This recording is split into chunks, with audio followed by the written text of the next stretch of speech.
জাহান্নামের আগুন, ওই জাহান্নামের আগুন নিবানো হয় ওই সমস্ত বান্দা বান্দীদের চোখের পানি যারা আল্লাহ রাব্বুল আলামিনের ভয়ে কান্না করছিল, যারা মরণের ভয়ে কান্না করছিল, যারা কবরের আযাবের ভয়ে কান্নাকাটি করছিল, ওই সমস্ত মানুষের চোখের পানি দ্বারা আল্লাহ রাব্বুল আলামিন জাহান্নামের আগুনটাকে নিভাইয়া দিবেন। আমার বানের বাইরে আমার বন্ধুগণ, ওই কঠিন দুর্দিনে হাসরের ময়দানে ওই সময়, যেই সময় মানুষেরা একত্রিত হয়ে যাবে, ওই সময় জাহান্নাম ফুসফুস করতে থাকবে। জাহান্নাম আল্লাহ রাব্বুল আলামিনকে ডেকে ডেকে বলবে, ওগো দয়ার আল্লাহ, কই বেনামাজিগুলাকে দাও, কই নাফরমানগুলাকে আমার ভিতরে দাও।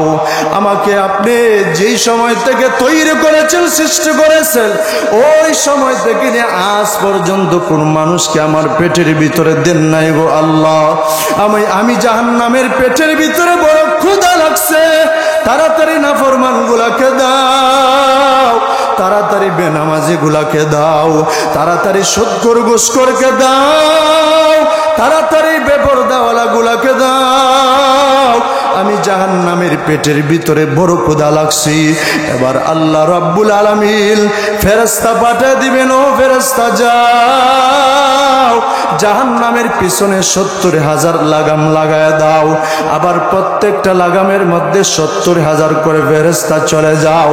আবার এক একটা ফেরেশতা কত বড়, কত বড়, এক একটা ফেরেশতার এক কাঁধ থেকে আরেক কাঁধের দূরত্ব হলো 500 বছরের রাস্তার সমান।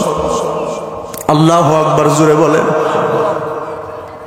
যাও যাও জাহান্নামের পিছনে চলে যাও, জাহান্নামের পিছনে চলে যাও, জাহান্নামের পিছনে রশিটা লাগায়া দাও। ফেরেশতারা চলে যাবে, কিন্তু জাহান্নামকে আর থামানো যাবে না। জাহান্নাম ফুসফুস ফুসফুস করতে থাকবে। এবার আল্লাহ রাব্বুল আলামিন তখন কি করবেন? দুনিয়ার জমিনে যে সমস্ত বান্দা বান্দিরা দুইটা চোখের পানি ফেলায় কাঁদছিল, ওই সমস্ত পানিগুলাকে আল্লাহ রাব্বুল আলামিন জাহান্নামের মধ্যে ছিটায়া দিবেন। ছিটায়া দেওয়ার সাথে সাথে ওই জাহান্নামের আগুন পিছনে চলে যাবে। সুবহানাল্লাহ।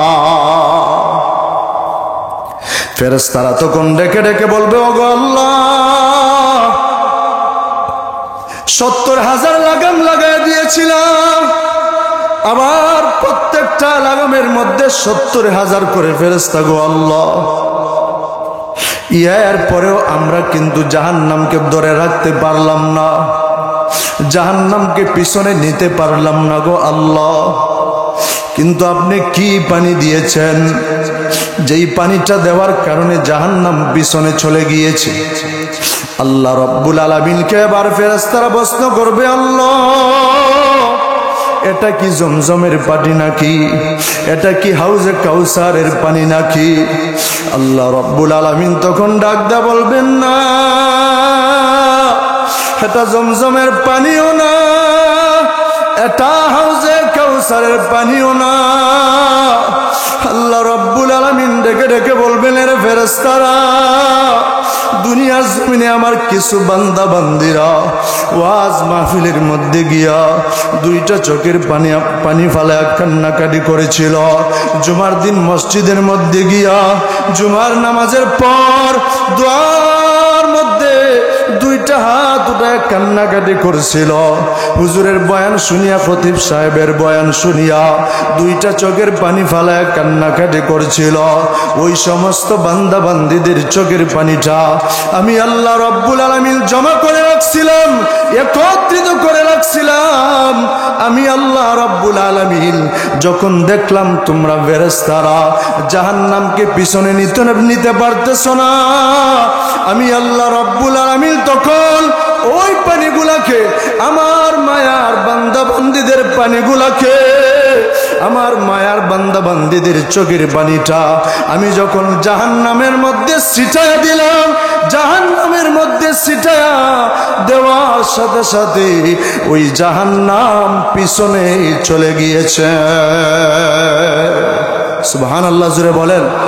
আর জোরে বলেন আল্লাহু আকবার। আমার বানের বাহির আমার বন্ধুগণ, এই জন্যে বেশি বেশি করে কান্নাকাটি করতে হবে। আমার বানের বাহির আমার বন্ধুগণ, মনোযোগ সহকারে শুনবেন, দিলের কানটা লাগায় শুনবেন। ওই হাসরের ময়দানের ভয়াবহতা এমন একটি অবস্থা হবে, কিন্তু যারা মসজিদ মাদ্রাসার সাথে সম্পর্ক আছে, যাদের উলামায়ে কেরামদের সাথে সম্পর্ক আছে, যারা 5 ওয়াক্ত নামাজ পড়ে, যারা রোজা রাখে, যারা বেপরদায় চলাফেরা করে না, পর্দার সাথে যারা চলাফেরা করে, ওই হাসরের ময়দানে আল্লাহ রাব্বুল আলামিন কিন্তু তাদেরকে একটা অফার দিয়া দিবেন। দুনিয়ার জমিনে যারা উলামায়ে কেরামদের সাথে সম্পর্ক রাখছিল, ওই হাসরের ময়দানে আল্লাহ রাব্বুল আলামিন অফার দিয়া দিবেন। মহান আল্লাহ রাব্বুল আলামিন যেই সময় ওই হাসরের ময়দানের ভয়াবহতা কেটে যাবে, যেই সময় কঠিন দুর্দিনের ভয়াবহতা কেটে যাবে, যেই সময় আল্লাহ রাব্বুল আলামিন উলামায়ে কেরামদেরকে জান্নাতের কথা বলবেন, জান্নাতে চলে যাও, যেই সময় বলবেন ও পয়গম্বরেরা জান্নাতে চলে যাও, ও শহীদরা জান্নাতে চলে যাও, ও সাহাবায়ে কেরামেরা জান্নাতে চলে যাও, ও হাফিজ সাহেব গণেরা জান্নাতে চলে যাও, ও উলামায়ে কেরামেরা জান্নাতে চলে যাও, ওই সময় উলামায়ে কেরামেরা জান্নাতের দিকে যাবে, ওই সময় ওলি আউলিয়াগণ জান্নাতের দিকে যাবে।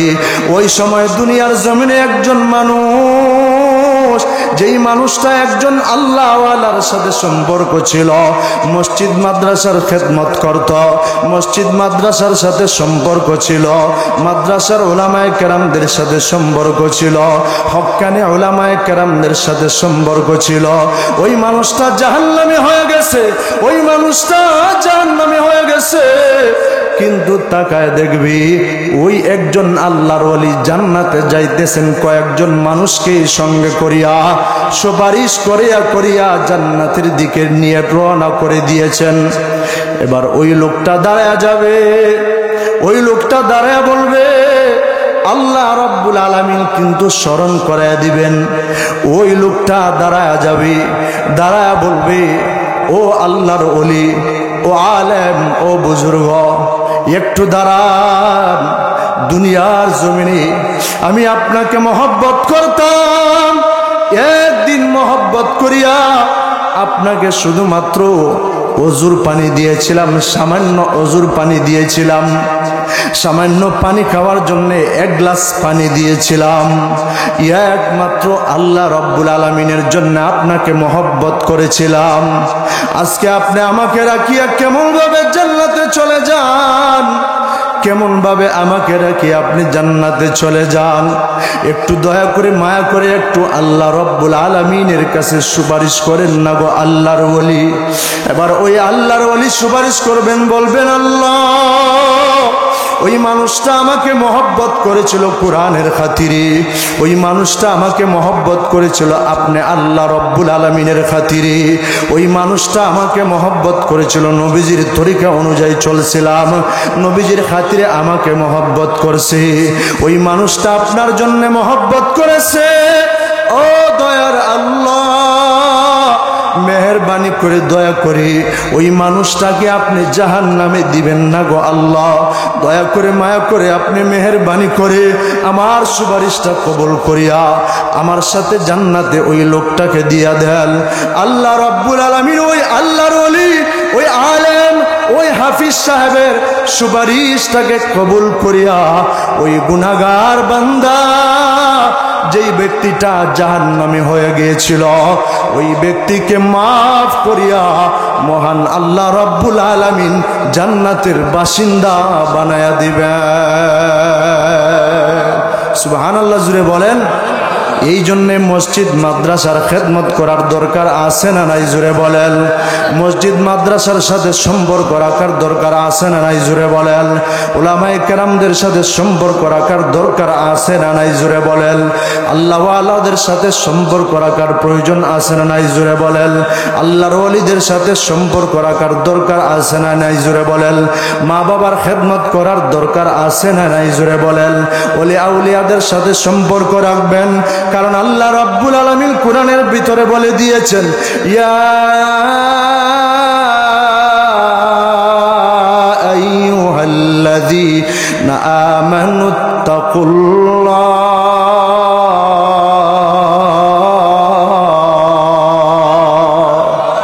وكونوا مع الصادقين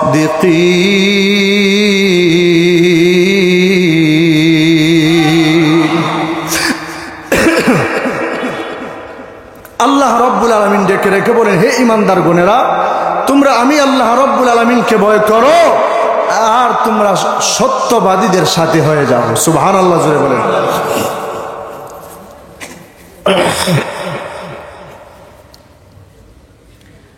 সত্যবাদীদের সাথে তোমরা হয়ে যাও। তোমরা যদি সত্যবাদীদের সাথে হয়ে যাও তাহলে তোমরা আখিরাতের পথ, জান্নাতের পথ পেয়ে যাইবা। জোরে বলেন সুবহানাল্লাহ। আমি আল্লাহ রাব্বুল আলামিনকে ভয় করতে গেলে তোমরা সত্যবাদীদের সাথে হও, আমি আল্লাহ রাব্বুল আলামিনের ভয় তোমাদের অন্তরের ভিতরে ঢুকবে। সুবহানাল্লাহ জোরে বলেন, আরো জোরে বলেন সুবহানাল্লাহ। তাহলে আল্লাহর ভয় অন্তরের ভিতরে ঢুকানোর প্রয়োজন আছে না নাই? জোরে বলেন, আরো জোরে বলেন, আছে না নাই? অন্তরের ভিতরে আল্লাহ রাব্বুল আলামিনের ভয় ঢুকাইতে হবে। আরে আমাদের অন্তরের ভিতরে কিসের ভয়? আমাদের অন্তরের ভিতরে তো আল্লাহ রাব্বুল আলামিনের ভয় নাই। অথচ সাহাবায়ে কেরামেরা জান্নাতের সার্টিফিকেট পেয়েছেন। জান্নাতের সার্টিফিকেট পাওয়ার পরেও তারা কবরের জন্য কান্নাকাটি করেছেন। কবরের মধ্যে গিয়ে আমি কি জবাব দেব? হাসরের ময়দানে দাঁড়ায়া দাঁড়ায়া আল্লাহ রাব্বুল আলামিনের সামনে দাঁড়ায় কি জবাব দেব? এই কথাটা চিন্তা করিয়া সাহাবায়ে কেরামেরা কান্নাকাটি করেছে।